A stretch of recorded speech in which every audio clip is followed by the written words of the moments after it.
మంచిది. ప్రియమైన దేవుని పిల్లలారా, ఈరోజు ఈ ఈస్టర్ అనగా పునరుత్థానం, సమాధిని జయించి తిరిగి లేచిన ప్రభు అయిన యేసుక్రీస్తు వారు, మన రక్షకుడు, ఈ భూమి మీద మానవ మాతృలు ఎవ్వరూ చేయబోని, అంటే ఇదివరకు చేయలేదు, భవిష్యత్తులో కూడా ఏ మనుష్యుడు చేయలేడు, అదే మరణాన్ని జయించి తిరిగి లేవడం, పునరుత్థానం పొందడం. దాన్ని జరిగించి దానిని నెరవేర్చిన మన ప్రభు అయిన యేసుక్రీస్తు వారు మనకు ముందుగా ఈ మరణాన్ని జయించి తిరిగి లేచిన వాడుగా ఈరోజు మనం ఆలోచిస్తున్నాం. ప్రియమైన దేవుని పిల్లలారా, ఈ మానవాళికి, మనుషులైన మనకి ఈ మరణం ఎందుకు వచ్చింది? కొన్ని నిమిషాలు మనం ధ్యానం చేద్దాం. ఏమండి, ఈ మరణం వలనే కదా ఈ పునరుత్థానాన్ని గురించి మనం ఆనందిస్తున్నాం. అదే మరణము లేకపోతే ఎంత బాగుంటుందండి. మరణము లేకుండా ఉంటే ఎలా ఉంటుంది? అలా మరణము లేని వారిగానే దేవుడు మొదట అవ్వ ఆదాములను కని ఏదెను వనంలో పెట్టాడు. మనకందరికీ తెలుసు. వారికి మరణం ఉందండి? లేదు. అంటే మరణము లేని వారిగానే దేవుడు మొదటి మానవుడైన ఆదామును, తన ఎముకలో నుండి తీసిన అవ్వమ్మను మరణం లేని వారిగానే దేవుడు సృజించాడు. ఎప్పుడైతే దేవుని మాటను మీరి దేవుడు తినవద్దన్న పండును తిని, అనగా దేవుని ఆజ్ఞను ధిక్కరించి వారు పాపము చేసినప్పుడు మరణం మనుష్యుల మీదకి వచ్చింది. అంటే దేవుని మాటను కాదన్నందుకే మరణం మనిషికి సంభవించింది. మనిషి మరణానికి వెళ్ళిపోయాడు, మరణముతో బాధింపబడుతున్నాడు. మరణం బలము గలదిగా మనిషిని ఆవహించింది. మరణం మనిషిని ఆవహించి బలము పొందుకున్నది. ప్రియమైన దేవుని పిల్లలారా, ఈ మరణము ప్రతి మనిషిని తన హస్తగతం చేసుకుంది. ఎందుకంటే ఈ మరణాన్ని ఉపయోగించుకొని అపవాది తన బలాన్ని చూపిస్తుంది. ఏమండి, హెబ్రీయులకు రాసిన పత్రిక ఒక మాటను మనం చూద్దాం. హెబ్రీయులకు రాసిన పత్రిక 2వ అధ్యాయము 14వ వచనాన్ని ఒకసారి మనం చదవగలిగితే, హెబ్రీయులకు రాసిన పత్రిక, దయచేసి బైబిల్ కలిగిన వారందరూ బైబిల్ తెరిచి చూడండి. పునరుత్థాన బలం, మరణ బలం, ఈ రెండిటి మధ్యన వ్యత్యాసాన్ని మనం చూద్దాం. మరణ బలం ఎలా బలం పుంజుకుంది, మరణం అనేది మనిషిని ఎలా బలి తీసుకుంటుంది అనేది మనం ఆలోచిస్తే, ఏమండి, 2వ అధ్యాయం 14వ వచనం చదవండి. కాబట్టి ఆ పిల్లలు రక్త మాంసములు గలవారైనందున ఆ ప్రకారమే మరణము యొక్క బలము గలవానిని, అనగా అపవాదిని మరణము ద్వారా నశింపజేయుటకు. చాలు, ఆగదాం. ఇక్కడ ఆ ప్రకారమే మరణము యొక్క బలము గలవానిని అన్నాడు. అంటే మరణము యొక్క బలము గలవాడు అపవాది అని మనం చదువుతున్నామంటే, అంటే మరణమునికి బలమా, లేదా మరణమును ఉపయోగించి అపవాది మనల్ని బలి తీసుకుందా? ఏమండి, మరణానికి బలంగా మారింది అపవాది. ఎందుకంటే మరణాన్ని ఉపయోగించుకొని మనల్ని మనల్ని మరణానికి గురి చేస్తుంది. అందుకే మరణము యొక్క బలము గలవానిని అన్నాడు. మరణము యొక్క బలము, మరణము యొక్క బలం అండి. మరణమునకు బలముగా అపవాది నిలబడ్డాడు, లేదా మరణాన్ని ఉపయోగించి అపవాది మనల్ని మరణానికి తీసుకెళ్తున్నాడు. అంటే మనలో లూప్ హోల్ ఏముంటుందో దానిని ఉపయోగించి వాడు దాన్ని బలంగా చేసుకుంటాడు. మనకున్న మైనస్ను ఉపయోగించి అపవాది మనల్ని తన హస్తగతం చేసుకున్నాడు. మానవులైన మనుషులుగా మనం కూడా, ఏమండి, మనం చూస్తున్నప్పుడు ఈ సమాజంలో ఎవరికైనా బలహీనత ఉందనుకోండి, ఆ బలహీనతను ఉపయోగించుకొని ఆ మనిషిని హస్తగతము చేసుకుంటారు. ఏమండి, కొంతమందికి డబ్బు అంటే పిచ్చండి. కనుక ఆ డబ్బు కోసము వాళ్ళు ఏమైనా చేస్తారు. ఆ డబ్బు కోసం వాళ్ళు ఏమైనా చేస్తారు. కనుక వాళ్ళకి కావాల్సిందేంటి? డబ్బు. కనుక నీకు ఎంత కావాలో చెప్పు, నాకు ఈ పని చేసి పెట్టు అంటారు. ఆ పనేంటి, ఆ పని నేను చేయొచ్చా, అది మంచి పనా చెడ్డ పనా అనేది ఆలోచించరు. ఎందుకు ఆలోచించారంటే వాళ్లకు కావలసినది డబ్బు. అంటే వాళ్ళ మైనస్ ఏంటి? డబ్బు. వాళ్ళ లూప్ పాయింట్ ఏంటి? డబ్బు, ధనం. వాడికి ధనం కావాలి. యూదా ఇస్కరియోతు అదే కదా. యేసుక్రీస్తును అప్పగించడం అనేది చాలా పెద్ద తప్పిదం. యేసుక్రీస్తును అప్పగిస్తే ఆయనను బాధ పెడతారు, కొడతారు. ఆయనను అప్పగిస్తే వాళ్ళప్పటికీ యేసును చంపాలని చూస్తున్నారు. ఈ విషయాలన్నీ ఏమండి, ఎప్పుడు ఈయన దొరుకుతాడా, ఈయనను చంపుదాము, ఈయన మీద నేరారోపణ చేద్దామని తిరుగుతున్న శాస్త్రుల పరిచయాలు ఎద్దకు వెళ్ళి యూదా ఇస్కరియోతు బేరమాడాడు 30 వెండి నాణేలకి. అంటే ఈ యూదా ఇస్కరియోతుకున్న బలహీనత ఏంటంటే డబ్బు, వెండి, ధనం, బంగారం. కనుక దానిని ఉపయోగించుకొని అపవాది యూదా ఇస్కరియోతును పాపము చేయడానికి ప్రేరేపించింది. కనుకనే యూదా ఇస్కరియోతు మరణానికి వెళ్ళాడు. ఈ భూమి మీద మరణించాడు. రెండవ మరణమైన పాతాళానికి చేరువయ్యాడు. మరణము యొక్క బలము గలవాడు అంటే ఇదే. అంటే మన బలహీనత ఏదైతుందో ఆ బలహీనతను ఉపయోగించుకున్న అపవాది మనల్ని పాపము చేయడం వైపు మళ్ళించింది, పాపమునకు మళ్ళించింది. ఎందుకంటే పాపము వలన వచ్చు జీతం ఏంటి? మరణం. అది అంటే నీకు మరణము రావాలంటే నిన్నేం చేయించాలి? పాపం చేయించాలి. నువ్వు పాపం చేయాలంటే ఏం చేయించాలి? నీ బలహీనత ఏంటో వాడు తెలుసుకుంటాడు. అలా మరణం అనేది ఈరోజు మనల్ని కబలిస్తుంది. అలా మరణం అనేది మనల్ని ఆవహిస్తుంది. అందుకే మన బలహీనత ఏంటి అన్నది మనమే చూసుకుంటే మనం బలహీనతలో పడిపోం.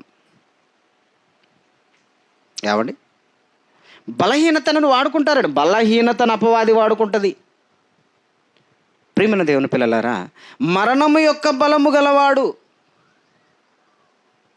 మరణము ఏదో ఆదాములో మొదలుకొని ఏమండి అవ్వమ్మకి ఏం చూపించింది? పండు చూపించింది.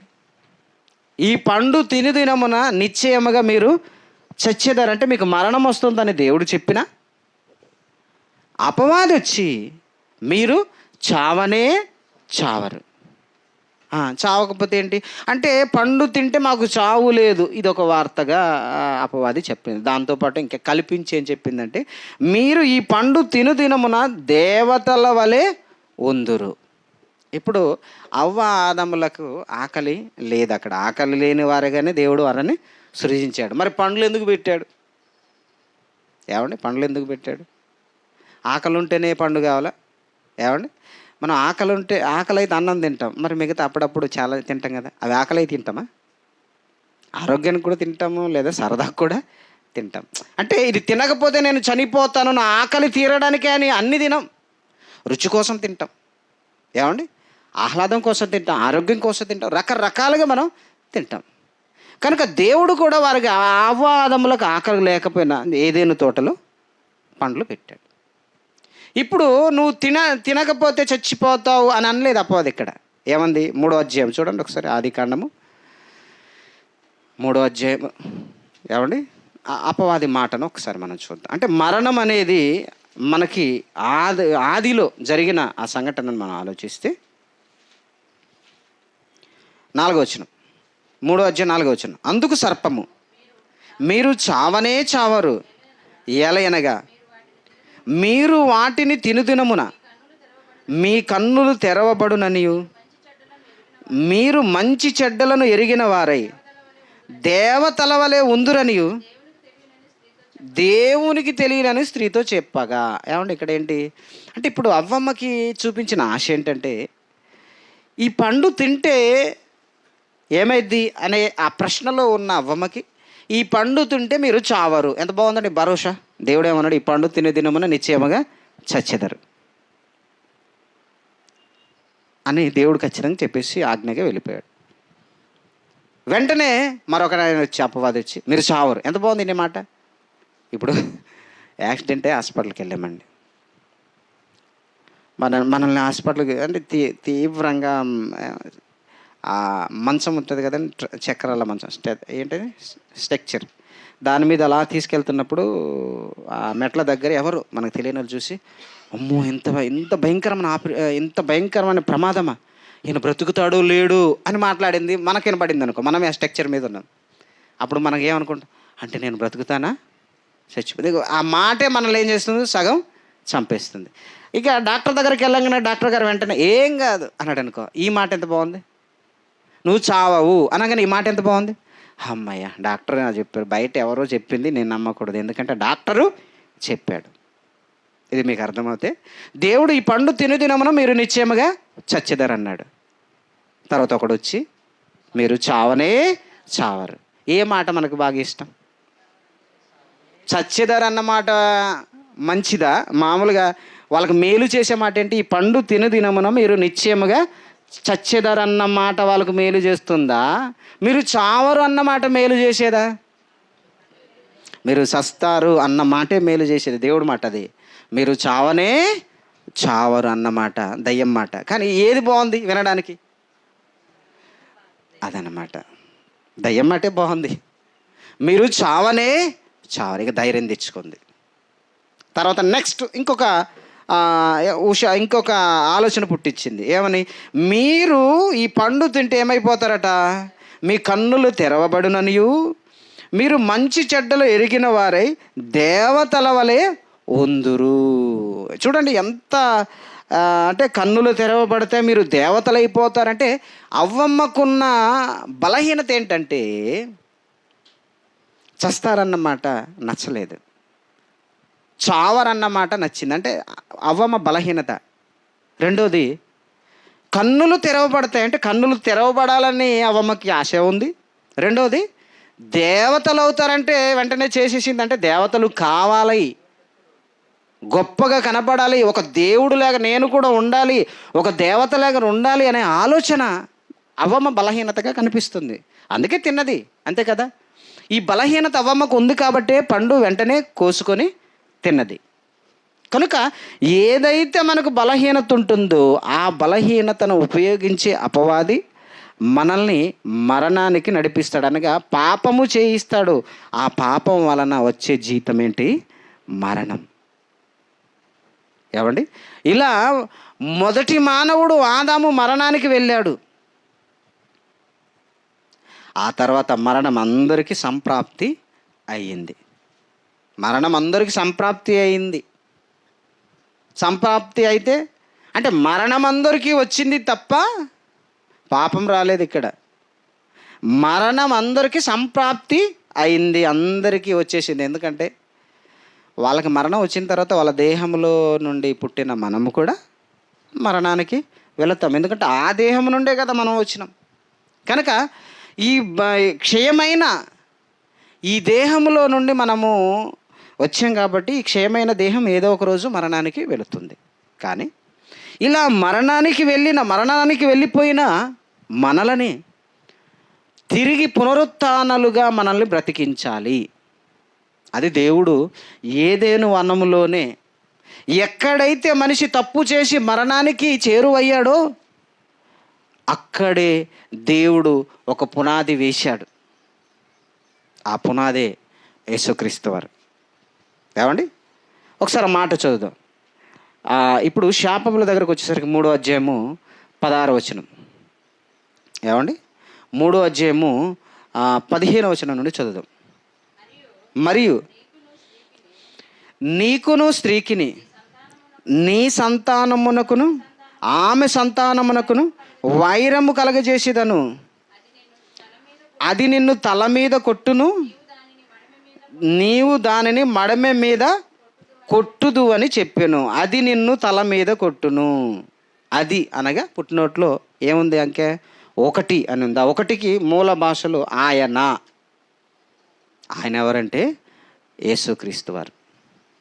అంటే ఎక్కడైతే ఏదేను వనంలో పాపము చేసి మరణానికి వెళ్ళిందో మానవ సమాజం, ఆ ఏదేను తోటలోనూ దేవుడు యేసుక్రీస్తు వారి ద్వారా తిరిగి పునరుత్థానాన్ని మనకు అనుగ్రహించాలని దేవుడు సంకల్పం అండి. పాత నిబంధనలో పునరుత్థానాన్ని గురించి మనం ఆలోచిస్తున్నాం. పునరుత్థానం మనకి క్రొత్త నిబంధనలు కనిపిస్తుంది కదా, యేసుక్రీస్తు చనిపోయి సమాధి చేయబడి తిరిగి లేచాడు. కానీ ఇది దేవుడు సంకల్పం. పాత నిబంధన నుండి ఎక్కడ పోగొట్టుకున్నది ఈ మానవ సమాజము, ఏమండి, ఎక్కడైతే మరణానికి చేరువైందో అక్కడే తిరిగి పునరుత్థానులుగా మార్చాలన్న దేవుని సంకల్పం మనకు కనిపిస్తుంది. అంటే అపవాది మడిమెను కాటువేస్తుంది మనిషికి. యేసుక్రీస్తు వారు ఆయనను నమ్మిన క్రైస్తవులు అపవాదిని తల మీద కొడతారు. అది మనల్ని ఎక్కడ కొడుతుందట? మడిమె. మడిమె అంటే అండి పాదం అండి. మన మడిమె అంటే కాలు. అంటే మడిమెను కొడితే మన పాదము ముందుకి కదలకూడదు. అంటే అప్పుడు మనం సువార్తకి కదలం. దాని పని ఏంటి? మనల్ని చంపడం కాదు, సాగు దెబ్బ కొట్టడమే దాని పని. మనం సువార్తకి కదలకుండా చేయడము దాని పని. కానీ మనము మన పాదములతో దాని తలకాయని చితక తొక్కాలి అన్నాడు రోమపత్రికలో. దాన్ని తల మీద కొట్టాలి మనం. అపవాది తల మీద మనం కొట్టాలి, అది మనల్ని మడమె మీద కొడుతుంది. కనుక మనం మడమె మీద కుట్టకుండా మనం కదలాలి సువార్తకి. మనం కదలాలి దేవుని కోసం. అప్పుడే దాన్ని తల మీద కొట్టినట్టు. యేసుక్రీస్తు వారు ఆనాడే సంకల్పించాడు తండ్రి అయిన దేవుడు యేసుక్రీస్తు వారి ద్వారా ఏదైనా తోటలోనే పునరుత్థానం అనేది మనుషులకు మరలా కలిగించాలని.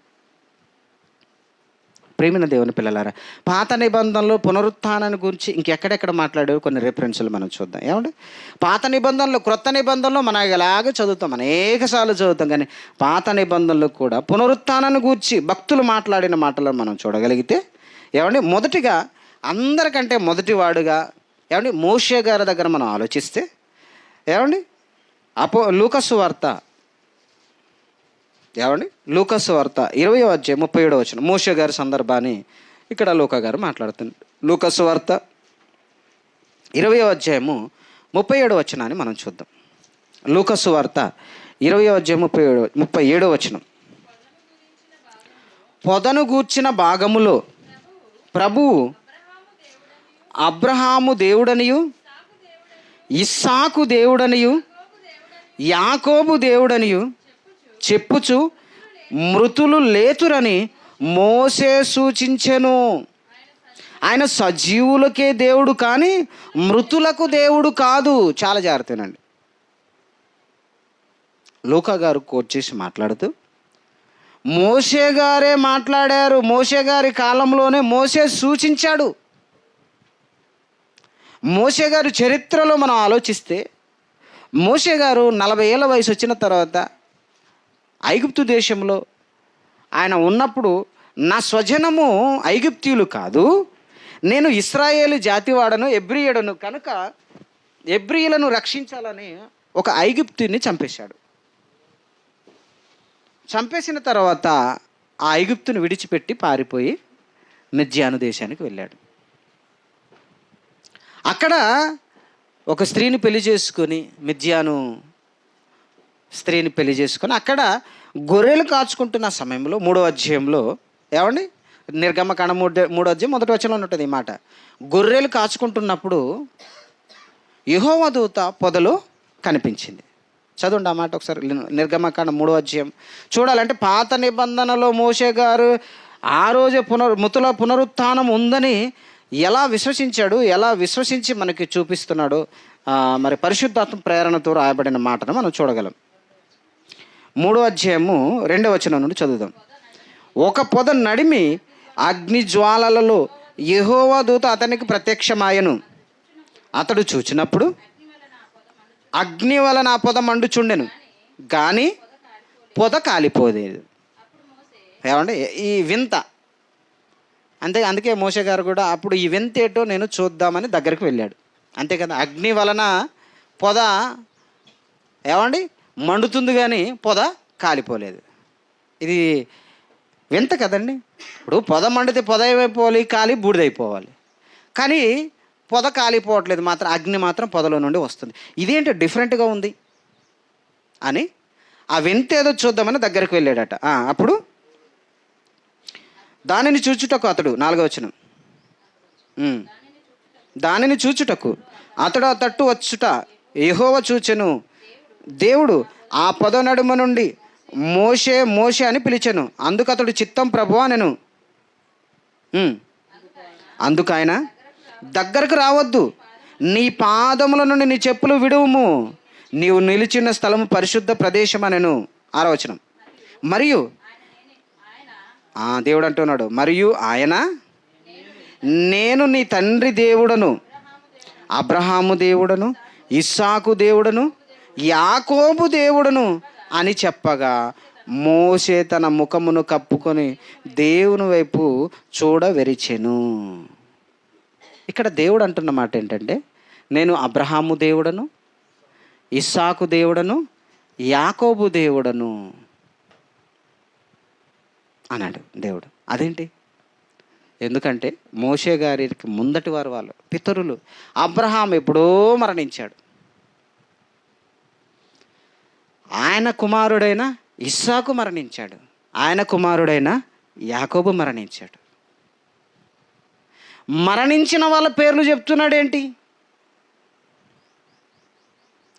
మరణించిన వాళ్ళ పేర్లు చెప్తున్నాడేంటి అంటే వాళ్ళు మరణించారు కదా, లేరు కదా అనుకుంటే పొరపాటు. మరణించిన వారు మృతులు సజీవులుగానే ఉన్నారు అనే విషయాన్ని అర్థం చేసుకున్న మోసే వెంటనే చూడ వెరిచెను అన్నాడు. ఇక్కడ ఏమండి ఒకసారి ఈ మరలా ఇక్కడికి మనకు అర్థం కావడానికి ఒక మాట ఉంది, మనం చూద్దాం. ఏమండి మత్తయి సువార్త 22వ అధ్యాయము 31వ వచనాన్ని చదువుదాం. ఇది అర్థం కావాలంటే ఇంకొంచెం. మత్తయి సువార్త 22వ అధ్యాయము 31వ వచనం. మృతుల పునరుత్థానం, ఇక్కడ చాలా క్లారిటీ ఇస్తున్నాను. మృతుల పునరుత్థానాన్ని గూర్చి నేను అబ్రహాము దేవుడను, ఇస్సాకు దేవుడను, యాకోబు దేవుడనై ఉన్నానని దేవుడు మీతో చెప్పిన మాట మీరు చదవలేదా? చెప్తున్నాడు వివరణ. అయ్యే దేవుడు అబ్రహాము దేవుడను, ఇస్సాకు దేవుడను, యాకోబు దేవుడను అనే మాటలోనే ఉన్నది అసలు విషయం చెప్తున్నాడు. 33వ వచనం, ఆయన సజీవులకే దేవుడు కానీ మృతులకు దేవుడు కాదని వారితో చెప్పాను. అంటే యేసుక్రీస్తు చనిపోయి తిరిగి లేచిన తర్వాత మృతుల పునరుత్థానం ఉందని మీరు ఈరోజు నమ్ముతున్నారు, కానీ తండ్రి అయిన దేవుడు ఎప్పటి నుండో మృతుల పునరుత్థానాన్ని గురించి పాత నిబంధనలోనే భక్తుల ద్వారా తెలియచేస్తూ వచ్చాడు అన్న సంగతి మీరు జ్ఞాపకం తెచ్చుకోండి అంటున్నాడు సద్దుకాయలతో. ఇక్కడ సద్దుకాయలు వీరెవరు? పునరుత్థానం లేదని సద్దుకాయలండి. వారితో చెప్తున్నాడు, అబ్రహాము దేవుడును, ఇస్సాకు దేవుడును, యాకోబు దేవుడును అని దేవుడు చెప్పాడంట.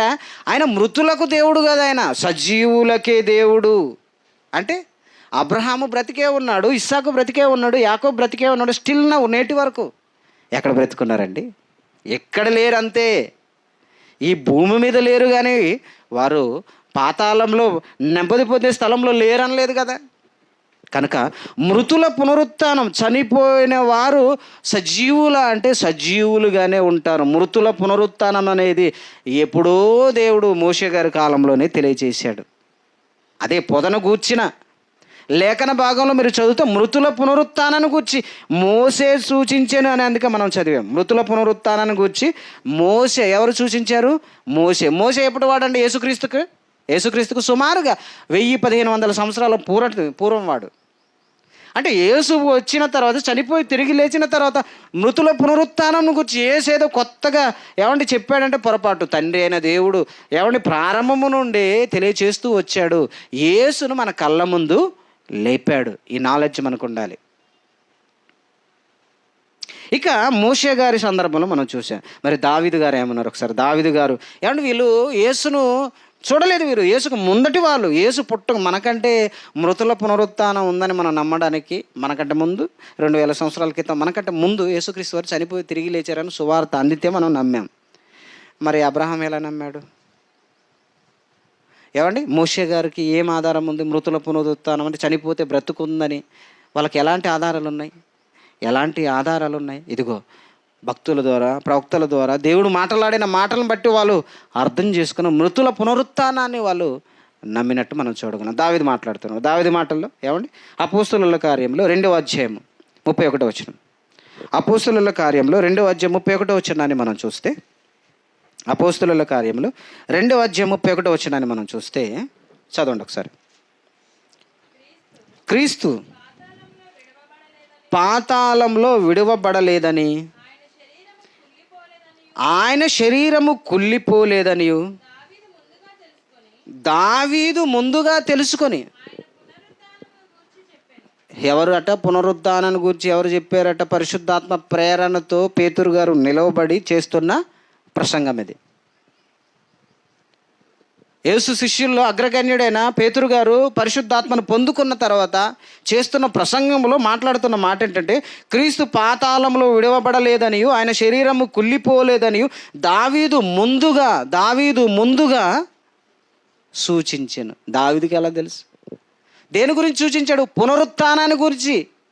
పునరుత్థానం గురించి దావీదు ఎలా మాట్లాడుతున్నాడు? దావీదుకి ఎలా తెలుసు అంటే, ఇదిగో వాళ్ళు ముందుగానే పసిగట్టారు. ఎలానో తెలుసా? ఇదిగో నేను అబ్రహాము దేవుడను, ఇస్సాకు దేవుడను, యాకోబు దేవుడను అని మాటి మాటికి దేవుడు జ్ఞాపకం చేస్తున్నాడంటే, అబ్రహాము, ఇస్సాకు, యాకోబు సజీవులుగా పునరుత్థానులుగా ఉన్నారు. వాళ్ళు సజీవులుగా ఉన్నారంటే మరణించిన వారు లేరు అనడానికి లేదు. మరణించిన వాడు సజీవుడుగానే ఉన్నాడు. మృతుల పునరుత్థానం ఉంది అనే వివరణ మనకి ఈ గ్రంథాలలో పాత నిబంధనలు దావీదు గారు తెలియజేస్తున్నాడు.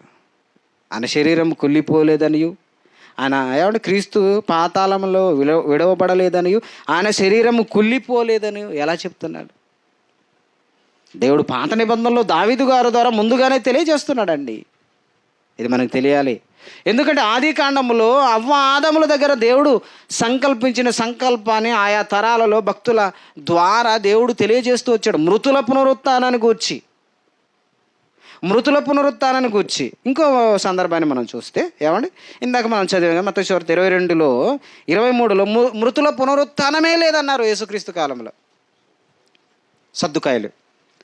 మృతుల పునరుత్థానం లేదని సద్దుకాయలు యేసుక్రీస్తు వద్దకు వచ్చి ఏమన్నారంటే, బోధకుడా, ఒక స్త్రీ వివాహం చేసుకొని ఒక భర్తను వివాహం చేసుకుంటే ఆ స్త్రీకి పిల్లలు కాకుండానే భర్త చనిపోయాడు. ఇప్పుడు మోషే ధర్మశాస్త్ర ప్రకారము చనిపోయిన ఆయన సంతానానికి బదులు ఆవిడని తమ్ముడు వివాహం చేసుకోవాలి. కనుక ఆ తమ్ముడు వివాహం చేసుకుని అన్నకు సంతానం కలిగించే ప్రయత్నంలో ఈయన కూడా చనిపోయాడు. ఇలా 7 చనిపోయారు. చివరికి ఈవిడ కూడా చనిపోయింది. ఇప్పుడు నువ్వు మృతుల పునరుత్థానం అంటే చనిపోయిన తర్వాత మరలా మనం తిరిగి లేస్తాము అంటున్నావు కదా, మృతుల పునరుత్థానం ఉందంటున్నావు కదా. అయితే ఇప్పుడు మృతుల పునరుత్థానం ఉంటే ఇదిగో 7 భర్తలు చేసుకున్న ఆ భర్తలు మృతుల పునరుత్థానంలో తిరిగి లేస్తారు. ఆవిడ కూడా చనిపోయిన ఆవిడ కూడా తిరిగి లేస్తుంది. ఇప్పుడు వీళ్ళందరూ తిరిగి లేచిన తర్వాత ఈ 7 ఈవిడ ఎవరికి భార్య అని ప్రశ్న వేశాడు. అప్పుడు యేసుక్రీస్తు నీళ్లు నములుతూ మింగుతూ ఏం చెప్పలేడని వాళ్ళు అనుకున్నారంతే. అప్పుడు యేసు చెప్పిన మాట, పరలోకములో పెళ్ళిళ్ళు ఉండవు, మీరు దేవదూతల వలె ఉంటారనే సమాధానం చెప్పాడు. ఆ సందర్భంలోనే మాట్లాడుతూ మృతుల పునరుత్థానాన్ని గురించి చెప్పిన సంగతి ఇది. అంటే మృతుల పునరుత్థానాన్ని గురించి ఎప్పుడు సమస్యగానే ఉంది. యేసుక్రీస్తు కాలంలో కూడా సమస్యగానే ఉంది. యేసుక్రీస్తు దానిని తెలియచేయడానికి ఎక్కువ మృతుల పునరుత్థానాన్ని తెలియజేస్తూ వచ్చాడు. ఒక మాట చెప్పాడండి యేసుక్రీస్తు వారు. ఏమంటే మృతుల పునరుత్థానాన్ని గురించి కళ్ళ ముందు జరిగిన ఒక సంఘటన, ఏమంటే చనిపోయిన లాజర్ను తిరిగి లేపకముందు యేసు మాట్లాడిన మాట ఒకసారి మనం యోహాను సువార్త 11వ అధ్యాయంలో ఒక మాటను మనం చూద్దాం. యోహాను సువార్త 11వ అధ్యాయము 25వ వచనాన్ని చూద్దాం. యోహాను సువార్త 11వ అధ్యాయం 25వ వచనం. అందుకు యేసు, పునరుత్థానమును జీవమును నేనే, నా యందు విశ్వాసం ఉంచువాడు చనిపోయినను ఏమవుతాడట? బ్రతుకును. ఏమని? పునరుత్థానమును జీవమును నేనే. మీకు పునరుత్థానాన్ని కలిగించేది, జీవము కలిగించేది నేనే. నా యందు విశ్వాసం ఉంచువాడు చనిపోయినను బ్రతుకును. అంటే ఇప్పుడు పునరుత్థానం పొందాలి అంటే, మనం కూడా పునరుత్థానం పొందాలి అంటే యేసును నమ్మాలి. అందుకంటే యేసును నమ్మాలి. ఈరోజు చాలామంది యేసుని ఎందుకు నమ్ముతున్నారు? మాకు రోగం పోయిందండి అందుకు నమ్మామండి, మాకు ఉద్యోగం వచ్చిందండి అందుకు నమ్మామండి, మాకు కలిసి రావాలని ప్రార్థించామండి కలిసి వచ్చిందండి నమ్మాం. ఎందుకు నమ్మాలండి? ఎందుకు నమ్మాలి తెలుసా? మరలా చదవండి, ఎందుకు నమ్మాలి? పునరుత్థానమును జీవమును నేనే, నా యందు విశ్వాసం ఉంచువాడు చనిపోయినను బ్రతుకును. అంటే యేసు యందు విశ్వాసం ఎందుకు ఉంచాలంటే నువ్వు చనిపోయిన తిరిగి బ్రతకాలి, నువ్వు పునరుత్థానం పొందాలి అంటే అందుకు నమ్మాలి యేసుని. అంటే పునరుత్థానాన్ని గూర్చిన వివరణ యేసుక్రీస్తు వారు చెప్తున్నమాట అండి. ప్రియమైన దేవుని పిల్లలారా, ఇది లాజరు సందర్భం మనకు అందరికీ తెలుసు. లాజరు సందర్భం, లాజర్ని సమాధిలో నుండి అప్పటికే 4 దినాలు సమాధిలో ఉన్నాడు ఆయన. 4 రోజులైంది, శవం కంపు కొడుతుంది. అప్పుడు ఆ చనిపోయిన అతను లేపుదామని వాళ్ళ ఇంటికి వెళ్ళాడు. మరియా మార్తా సమాధి యొద్దకు యేసును తీసుకువెళ్ళారు. ఇక ఆ సమాధి బోర్లించబడింది, మూత బోర్లించబడింది. ఎందుకంటే వాళ్ళు యూదులు కాబట్టి సమాధి ఒక ఇల్లులాగా ఉంటుంది. అది మూతను బోర్లించున్నారు, పెద్ద రాయిని మూతగా పెట్టారు. ఆ రాయిని తొలగించండి అని యేసు చెప్తే, వద్దు ప్రభువా, ఇప్పటికే ఆయన ఏమైపోయాడు, చనిపోయి 4 రోజులైంది, కంపు కొడతాడు అని చెప్తున్నాడు. ఆ సందర్భం చదవండి ఒకసారి కరెక్ట్గా. ఏమండి? యోహాను సువార్త 11వ అధ్యాయంలో చదవాలి, మనం చూడాలి. 39వ వచనం, 39వ వచనం 11వ అధ్యాయం. యేసు రాయి తీసివేయుడని చెప్పగా చనిపోయిన వాని సహోదరి అయిన మార్తా, ప్రభువా, అతడు చనిపోయి 4 దినములైనది గనుక ఇప్పటికి వాసన కొట్టునని ఆయనతో చెప్పాను. ఏమండి? ఎన్ని రోజులైంది చనిపోయి? 4 రోజులైంది. నిజమే, ఆమె చెప్పింది నిజమే. ఇప్పటికి వాసన కొడుతుంది, నిజమే, ఆమె చెప్పింది రాంగ్ ఏం కాదు, రైట్. అయితే ఈ రాయి తొలగించండి అని చెప్పిన వ్యక్తి మార్త చెప్పే విషయము తెలియనివాడా? కాదు కదా. ఇప్పుడు యేసుక్రీస్తుకి 4 దినాలు అయిపోయిన తర్వాత సమాధిలో ఉన్న శవము ఏమండి కుళ్ళు పట్టి వాసన కొడుతుందని యేసుకు తెలియదా? తెలుసు. తెలిసే తీయమన్నట్టే కుళ్ళు పట్టిన ఈ సమాధి, ఈ దేహాన్ని కూడా తిరిగి నేను లేపగలనని నిరూపించాలని యేసుక్రీస్తు వారు అక్కడికి వెళ్ళాడు. పునరుత్థానాన్ని ఇద్దామని వెళ్ళాడు. కనుక అప్పుడు యేసు చెప్తున్నమాట 40వ వచనంలో, అందుకు యేసు, నీవు నమ్మిన ఎడల దేవుని మహిమను చూతు అని నేను నీతో చెప్పలేదా అని ఆమెతో అంటే సైలెంట్ అయింది ఆవిడ. నువ్వు నమ్మమ్మా, నమ్మితే దేవుని మహిమను నువ్వు చూస్తావంటే అప్పుడు సైలెంట్ అయింది. అప్పుడు యేసుక్రీస్తు ఏం చేశాడు? 41 వచనం, అంతటా వారు ఆ రాయి తీసివేసిరి. యేసు కన్నులు పైకెత్తి, తండ్రి, నీవు నా మనవి వినినందున నీకు కృతజ్ఞతాస్తుతులు చెల్లించుచున్నానంటే ప్రార్థన చేస్తున్నాడు తండ్రికి. చెల్లించుచున్నాను, నీవు ఎల్లప్పుడూ నా మనవినిచున్నావని నేను ఎరుగుదును, కానీ నీవు నన్ను పంపితివని చుట్టూ నిలిచిన ఈ జనసమూహము నమ్మునట్లు వారి నిమిత్తం ఈ మాట చెప్పి తినను. అలాగూ ఆయన చెప్పి లాజరు బయటికి రమ్మని బిగ్గరగా చెప్పగా చనిపోయిన వాడు కాళ్ళు చేతులు ప్రేత వస్త్రములతో కట్టబడిన వాడే వెలుపలికి వచ్చెను. అతని ముఖమునకు రుమాలు కట్టియుండెను. అంతటా యేసు, మీరు అతని కట్లు విప్పుడని వారితో చెప్పినంటే చనిపోయిన వాడు తిరిగి లేచాడు, పునరుత్థానుడై తిరిగి లేచాడు. వారి కళ్ళ ముందు జరిగించిన సంఘటన. వీరు నమ్మునట్లు ఆ రోజు మరియ మార్త కూడా నమ్మలేదు, అక్కడున్న యూదులు కూడా నమ్మలేదు. అందుకే వాళ్ళ కళ్ళ ముందు జరిగించాడు పునరుత్థాన కార్యక్రమాన్ని. యేసు చనిపోయిన తర్వాతే కాదండి, యేసు బ్రతికున్నప్పుడే ఈ పునరుత్థానాన్ని గూర్చి వారి కళ్ళ ముందు జరిగిస్తున్నాడు. కావాలనే 4 దినాలు ఆగాడు. యాక్చువల్గా లాజర్కి రోగం వచ్చి చనిపోతాడన్న విషయం, రోగం ఆయనకి ఎప్పుడైతే వ్యాధి వచ్చిందో అప్పుడు ఇన్ఫర్మేషన్ వెళ్ళింది. పక్క గ్రామంలో ఉన్నాడు యేసుక్రీస్తు వారు. బేతనియ ఎవరిది? ఈ లాజర్ గారిది బేతనియ. యేసుక్రీస్తు వారు పక్క గ్రామంలో సువార్త ప్రకటిస్తున్నప్పుడు లాజర్కి వ్యాధి వచ్చిన సంగతి కబురు వెళ్ళింది. ఇదిగో నీ ఫ్రెండ్, ఎందుకంటే లాజరు యేసుక్రీస్తు క్లోజ్ ఫ్రెండ్ కనుక నీ స్నేహితుడైన లాజరు ఇదిగో వ్యాధితో బాధపడుతున్నాడు, మరణానికి దగ్గరగా ఉన్నాడన్న వార్త వినపడగానే యేసు ఇంకా 3 దినాలు అక్కడ ఆగాడు. ఎక్కడైతే వార్త వినపడిందో అదే ఊరిలో ఇంకా 3 దినాలు ఆగిన తర్వాత 4వ దినానికి ఇక్కడికి వచ్చాడు. అంటే పునరుత్థానం ఉందని వీళ్ళ కళ్ళ ముందు ఒక సంఘటన చేద్దామని యేసుక్రీస్తు వారు అక్కడ ఆగినట్టు మనం చూడగలం.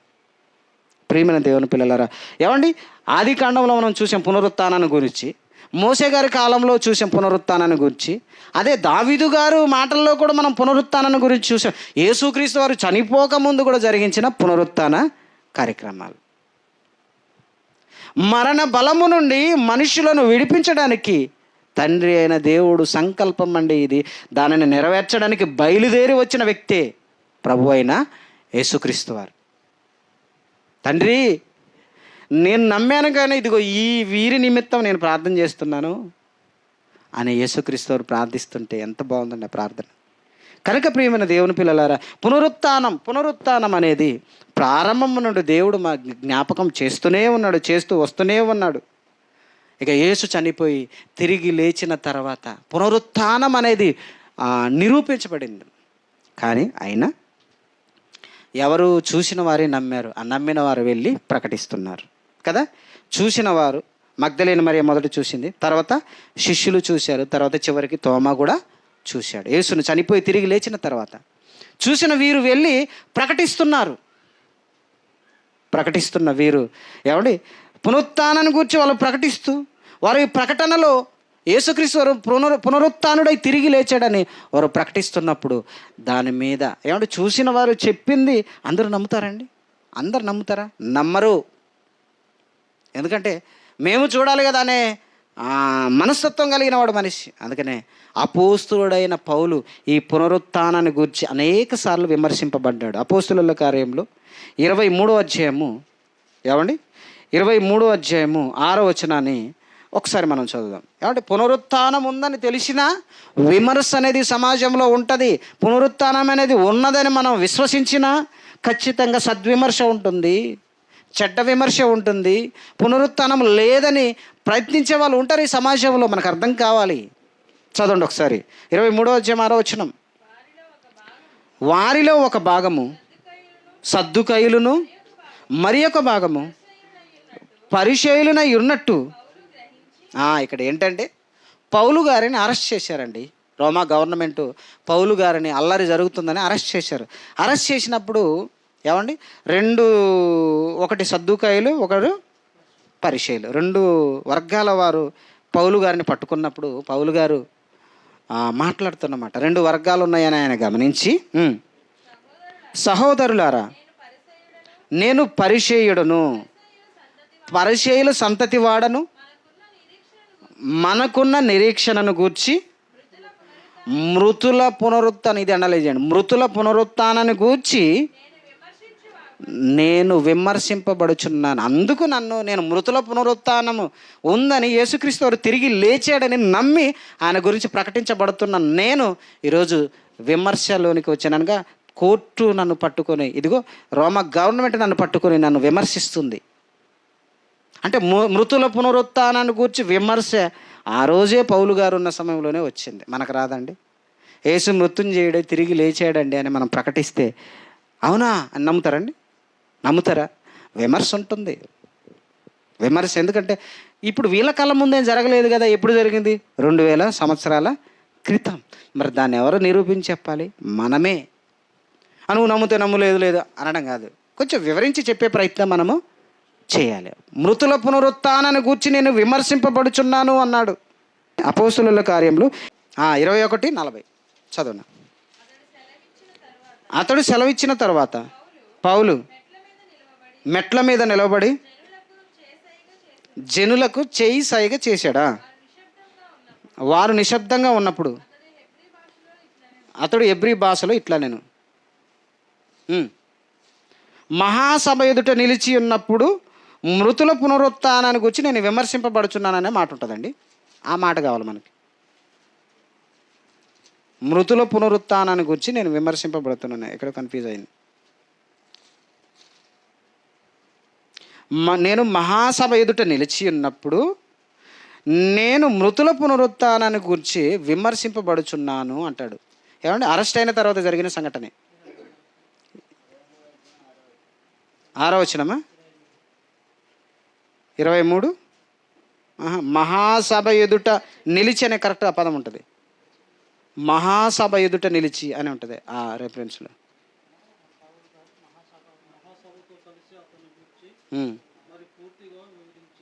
అది కాదు. ఆయన అరెస్ట్ చేయబడ్డ తర్వాతే 22 తర్వాతే 40 వచనం కాదు, అందుకే అది రాంగ్ పడింది.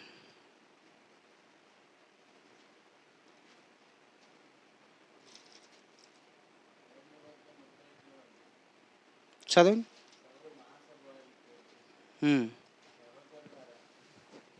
కాదు కాదు కాదు నన్ను 24:20 అది రైట్, కరెక్ట్.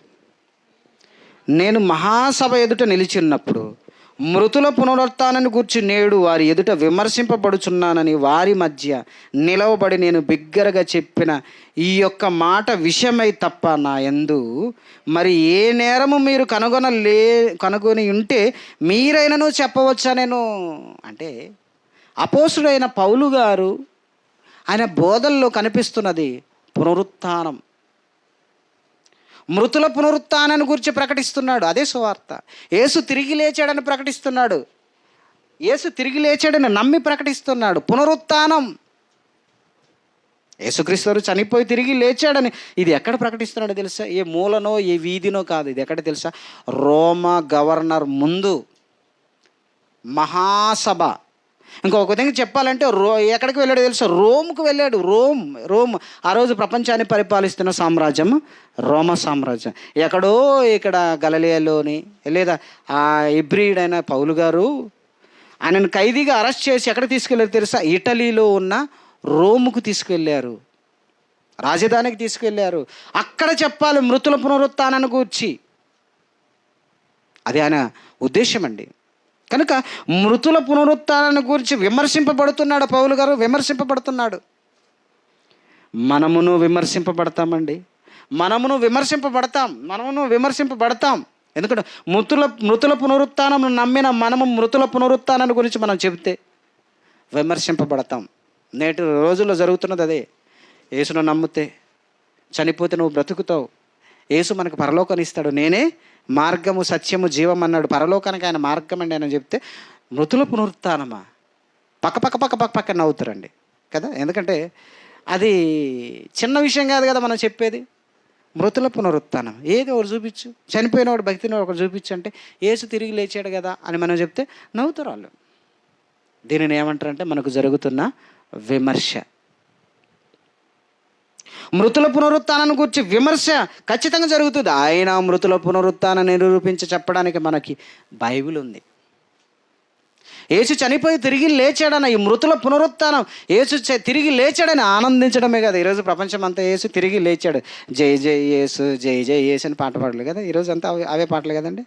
తిరిగి లేచాడు, మృతుల పునరుత్థానం, వెరీ గుడ్, సంతోషించడం తప్పేం కాదు.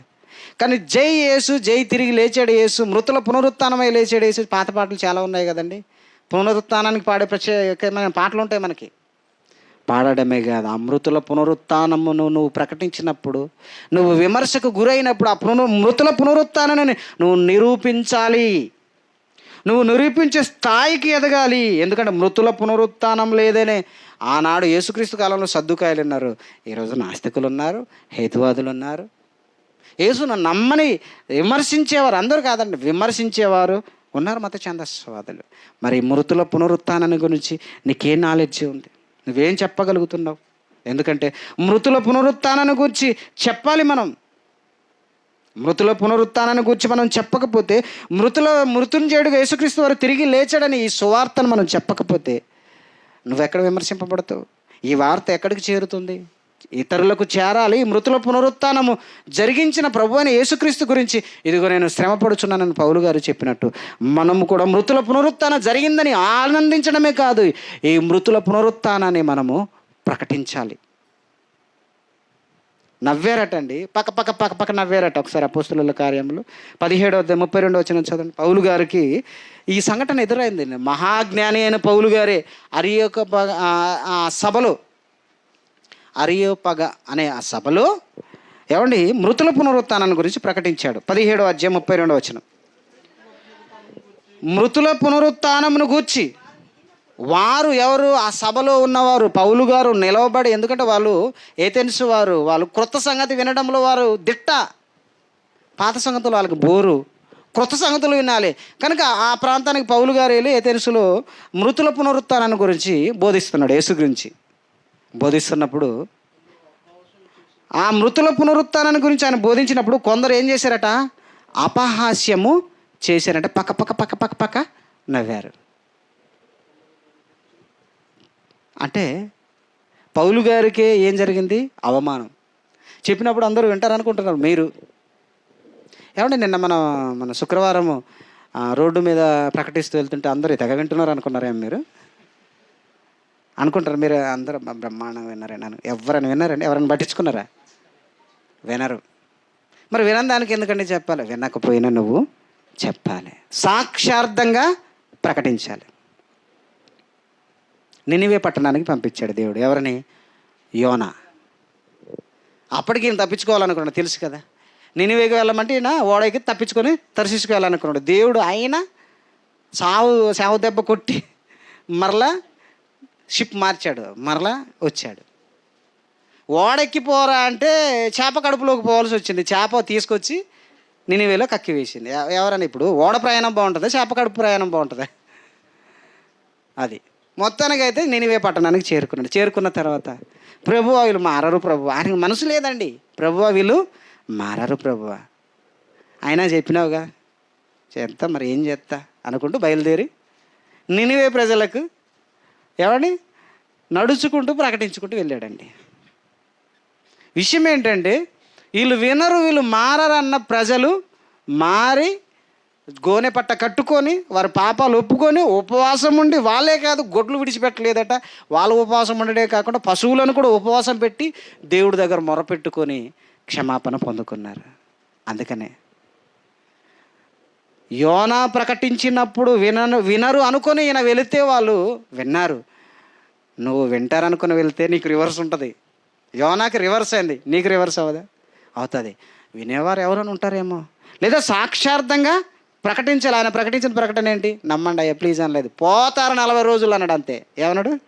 40 రోజుల్లో నినివే పట్టణము నాశనం కాబోతుంది, దేవుడు కోపం మీ మీద ఉంది, మీరు మారు మనసు పొంది మీ పాపాలు విడిచిపెట్టండి, లేదంటే 40 దినాలు దేవుడు ఏం పెట్టాడు? చివరిగా పెట్టాడు, మీకు 40వ రోజు మీకు ఉంటుంది అన్నాడు. అంతే. ఇందులో ప్రేమ లేదండి? ఉందా? ఇలాంటి ప్రకటన ఎలా ఉంటుందండి? మన వాక్యం ఇలానే చెప్తాం కదండి, ముగించుకుందాం. ఇలానే చెప్తాం కదా. ఒక ఆయన అంటాడు, మీరు బాగా చెప్తారు కానండి ప్రేమ లేదండి అన్నాడు ఒక ఆయన. వాక్యం అంతా ఏమంటే అంటారు కదా, స్టోరీ అంతా విన్న తర్వాత ఆయనకు తేలిన ఫలితార్థం ఏంటంటే వాక్యం బాగుందండి మారాలి కదండి అనట్లే వచ్చి, మీరు బాగా చెప్తున్నారు కానీ తిడుతున్నారండి, మీలో ప్రేమ లేదండి అంటున్నాడు. ఇప్పుడు నేను అడుగుతాను, మరి నినివేకి వెళ్ళి ప్రకటించిన యోనా గారు చెప్పింది ప్రేమతో కాదా? మీరు పోతారా మారండి అన్నది ప్రేమతోనా లేకపోతే పగతోనా? ప్రేమతోనే కదా. పోతారా మారండి అంటే దానికి అర్థం ఏంటి? మీరు పోకుండా మారాలని అర్థం. అంటే నువ్వు పోతావని చెప్తే ఇది ప్రేమ లేదనే? పోతావని చెప్పేటోడు ప్రేమ ఉన్నవాడు. మొదటగానే మనం చూసాం, ఆదికాండంలో మనం ఏం చూసాం? ఈ పండు తినమున మీరు నిశ్చయముగా చచ్చెదరు. ఇందులో ప్రేమ ఉందా లేదా? చావరు అన్నమాట ఎలా ఉంది? దయ్యం వచ్చే ఉంది, చావరు అంటే మీకేం కాదు, నో ప్రాబ్లం అన్నోడే చాలా ప్రమాదకారి. వాక్యం చెప్పేవాడు ఎప్పుడు ఖండించాలా, గద్దించాలా, బుద్ధి చెప్పాలి. దేవుడు చెప్పింది ఖండించు, గద్దించు, బుద్ధి చెప్పి. ఖండించడం అంటే ఏంటి? తప్పు జరుగుతుంటే ఖచ్చితంగా ఖండించాలి. నెక్స్ట్ రెండోది, ఖండించినా వినకపోతే నెక్స్ట్ ఏం చేయాలి? గద్దించు. గద్దించినా వినలేదా? చివరిది బుద్ధి చెప్పాలి. ఇందులో ప్రేమ లేదా? ప్రేమ ఉంది. మీరు పండు దినమున నిశ్చయముగా చచ్చెదరన్న మాట ప్రేమతోనే దేవుడు చెప్పాడు, మీరు మరణానికి వెళ్ళకూడదని. కానీ మీరు చావరన్నమాట ప్రేమ ఉన్నట్టు ఈ లోకానికి కనిపిస్తుంది. అసలు ప్రేమించిన వాడే మేలు కోరి గాయం చేస్తాడు, పగవాడే లెక్కలేనన్ని ముద్దులు పెడతాడు. కనుక పునరుత్థానం ఉందని నేను ప్రకటిస్తున్నప్పుడు ఖచ్చితంగా మనకు విమర్శ వస్తుంది. చివరికి ఒక మాట నేను చూపిస్తాను. ఈ పునరుత్థాన్ని నమ్మిన మనమేనట ఒకరోజు బుద్ధి గడ్డి తిని అసలు పునరుత్థానం లేదు పో అని వెళ్తామంట. ఆ దిశకి మనం పోకూడదండి. చూడండి ఆ మాట తిమోతికి రాసిన పత్రిక మొదటి పత్రికలో ఎంత బాధ అనిపించిందంటే, రెండో పత్రిక తిమోతికి రాసిన రెండో పత్రిక 2వ అధ్యాయం 18వ వచనం. తిమోతికి రాసిన రెండవ పత్రిక 2వ అధ్యాయం 18వ వచనాన్ని మనం చూస్తే 18వ వచనం ఎలా అవుతారట లాస్ట్కి ఏమైపోతారంటే, వారు అనగా ఎవరు? ప్రభు నమ్మిన వారే పునరుత్థానము గతించినని చెప్పుచు సత్యము విషయము తప్పిపోయి కొందరి విశ్వాసమును చెరుపుచున్నారు. ఎవరు వీళ్ళు? ఒకప్పుడు విశ్వాసంలో సత్యంలో ఉన్నవారే. చివరికి ఏమంటారట? పునరుత్థానము గతించెనని చెప్పుచు సత్యము విషయములో ఏమండి కొందరిని చెరుపుచున్నారు. ఎవరు? సంఘంలో ఉన్నవారే.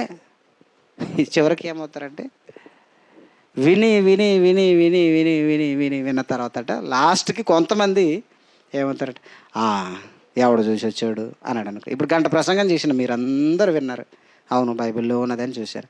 అయిపోయిన తర్వాత నేనే పొరపాటున మీలో ఎవరిననే ప్రసంగం అర్థమైందమ్మా అని అడిగాను అనుకో, ఎవడు చూసి వచ్చాడు పునరుత్థానం అన్నావు అనుకో, నాకెట్లుంటుంది అంటే ఈ టెంక బాగా ముదిరింది. ఈ టెంక ఇక్కడ ఉంటే మిగతా టెంకలను ఏం చేస్తుంది? పాడు చేస్తుంది. ఎందుకంటే యేసుక్రీస్తుని నమ్మడమే పునరుత్థానం ఉందని నమ్మాలి. అసలు పునరుత్థానమే లేదంటే ఇది ఏ టెంక? ఇది ముదురు టెంక.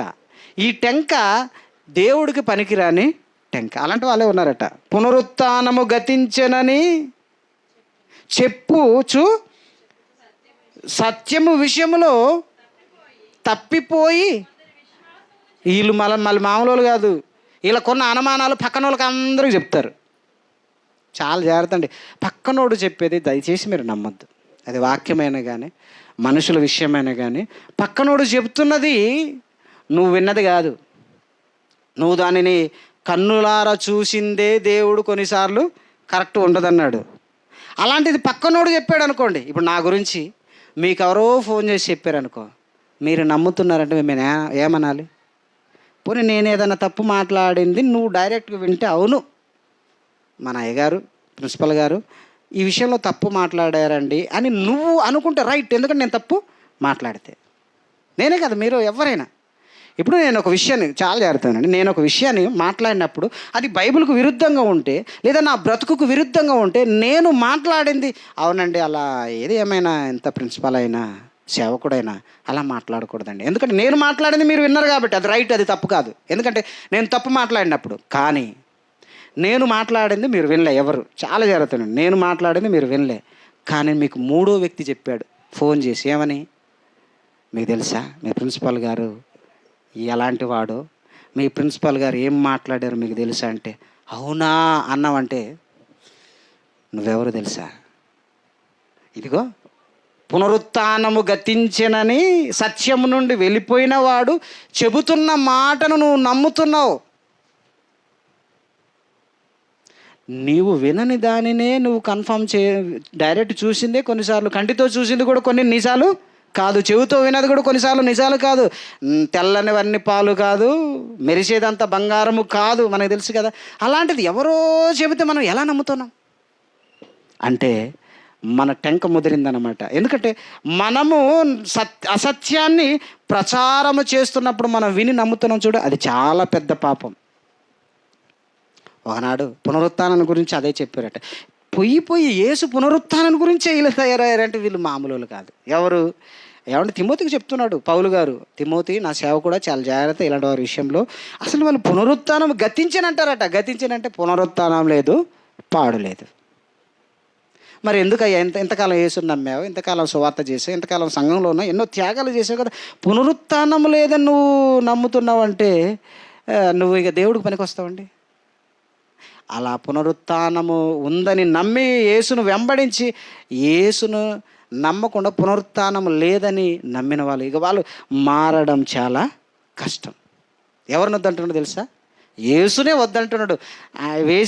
తండ్రి అయిన దేవుడు వేసిన మార్గానే నమ్మట్లేదు. నమ్మనప్పుడు ఇక్కడ పరలోకం ఎలా వెళ్తాడు? కనుక పునరుత్థానం గతించేనని చెప్పేవారు మనలో కూడా వస్తారు. ఇది పెద్ద విషయం కాదు, దీనికి మనం ఆశ్చర్యపడొద్దు. ఎందుకంటే ఆ, కొంతకాలానికి వికటిస్తారని కొన్ని మందులు ఏం చేస్తారంటే అందరికీ పనిచేయవు. ఇదేదో ఉందండి ఒక మందు, అది ఇంజెక్షన్ అందరికీ పనిచేయదు అది. పెన్సిలిన్. పెన్సిలినే కదా నాకేం కదని వేసామనుకో కొన్నిసార్లు గాబర అయిపోతుంది. అసలు యాక్చువల్గా పెన్సిలిన్ మందు అనేది ప్రమాదం ఏం కాదు, కానీ కొంతమందికి ప్రమాదం. అందుకని వాళ్ళు ముందే చెప్తారు, ఇప్పుడు నా పెన్సిలిన్ ఇంతకుముందు నీకు వేసారా అని అడుగుతారు. లేదన్నా అనుకో నెమ్మదిగా ఎక్కిస్తారు. లేదనుకో ఏమైంది, గాబర అయిపోయింది. ఎందుకంటే మందు వికటిస్తుంది, మంచిదే కానీ వికటిస్తుంది. ఇప్పుడు పునరుత్థానం కూడా నీ ఆత్మకు మంచిదే కానీ నీకు వికటించింది. ఇప్పుడు వికటించేవారు చాలామంది ఎక్కువైపోయారు ఈరోజు. కనుక చాలా జాగ్రత్త. పునరుత్థానం ఉంది. ఆ పునరుత్థానాన్ని గురించి పౌలు గారు విమర్శింపబడ్డారు. మనం విమర్శింపబడడం పెద్ద విషయం ఏమీ కాదు. మీలో ఎవరైనా పునరుత్థానం గురించి అనగా యేసుక్రీస్తు సువార్త చెప్పేటప్పుడు ఎవరైనా విమర్శింపబడ్డారా? చేయొద్దండి. ఎవ్వరు విమర్శింపబడలేదా? అయితే మనం ఇంకా ఆ స్థాయికి రాలేదు. ఆ స్థాయికి రాలేదు. నువ్వు యేసు గురించి చెప్పినప్పుడు చాలే మా చెప్పిన వాళ్ళే అని ఎవరైనా అన్నారు ఎప్పుడైనా? అంటే మీరు విమర్శింపబడ్డట్టే. అప్పుడు మనం ఏం చేయాలి? పౌలు గారినే విమర్శింపబడ్డారు, నేనెంత. ఇప్పుడు మనం యేసు గురించి చెప్పినప్పుడు యేసు నమ్మిన వాడు ఎవడు చూసి వచ్చాడు అన్నాడు అనుకో, ఈడు ట్యాంక్ అనమాట, ఈడు చాలా ప్రమాదకారి. ఇవన్నీ మనకు బైబిల్ ఎంత బాగా చెప్పిందండి. కనుక పునరుత్థానం ఉందని ఆనందించడమే కాదు, ఈస్టర్ పండగను పండగ చేసుకోవడమే కాదు, ఆ ఈస్టర్ని లేదా పునరుత్థానాన్ని సమాజంలో ప్రకటించాలి. ప్రకటించబడ్డప్పుడు నీకు విమర్శ వస్తుంది. పునరుత్థానం గూర్చి నువ్వు విమర్శింపబడే స్థాయికి ఎదగాలి. ఆ విమర్శింపబడ్డ పౌలు గారి అన్న మాట ఏంటో తెలుసా? నేను నా పరుగు కడముట్టించి తిని అన్నాడు. అంటే నువ్వు విమర్శ స్థాయికి ఎదగాలి. మనం ఇప్పుడు ప్రకటించే స్థాయిలో ఉన్నాం, విమర్శ స్థాయికి ఎదుగుదాం. అది సద్విమర్శ, అది నీకు మేలును చేసే విమర్శ. ఓకేనా? ప్రార్థన చేసుకో.